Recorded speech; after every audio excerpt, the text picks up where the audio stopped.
Australia పర్యటనలో team India వైఫల్యం కొనసాగుతోంది. వరుసగా రెండో మ్యాచ్లోనూ టీమిండియా ఓటమి పాలైంది.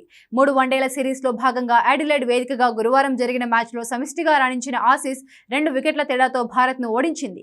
ఈ గెలుపుతో మరో మ్యాచ్ మిగిలుండగానే 2-0తో సిరీస్ కైవసం చేసుకుంది. అయితే కీలక క్యాచ్లు వదిలేయడంతోనే ఓటమి పాలయ్యామని టీమిండియా కెప్టెన్ శుభ్మన్ గిల్ తెలిపాడు. పోరాడే లక్ష్యాన్ని నమోదు చేసినప్పటికీ కీలక క్యాచ్లు వదిలేస్తే ఎంత పెద్ద లక్ష్యం ఉన్నా కాపాడుకోలేకపోయామన్నాడు. రోహిత్ శర్మ అద్భుతమైన ఇన్నింగ్స్ ఆడాడని, సుదీర్ఘ విరామం తర్వాత వచ్చి ఇలాంటి ఇన్నింగ్స్ ఆడడం అంత సులువు కాదన్నాడు.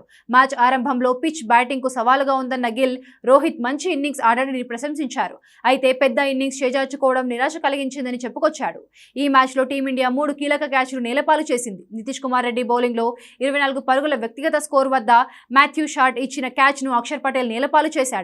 55 పరుగుల వ్యక్తిగత స్కోర్ వద్ద వాషింగ్టన్ సుందర్ బౌలింగ్లో సిరాజ్ క్యాచ్ నేలపాలు చేశాడు. హర్షదీప్ సింగ్ బౌలింగ్లో 7 పరుగుల వ్యక్తిగత స్కోర్ వద్ద ట్రావిస్ హెడ్ ఇచ్చిన క్యాచ్ను నితీష్ కుమార్ రెడ్డి వదిలేశాడు. ఈ 3 క్యాచ్లు పట్టి ఉంటే ఫలితం మరోలా ఉండేది. 2 అవకాశాలతో మాథ్యూ షాట్ చెలరేగాడు. 74 పరుగులతో కీలక ఇన్నింగ్స్ ఆడి దెబ్బకొట్టాడు.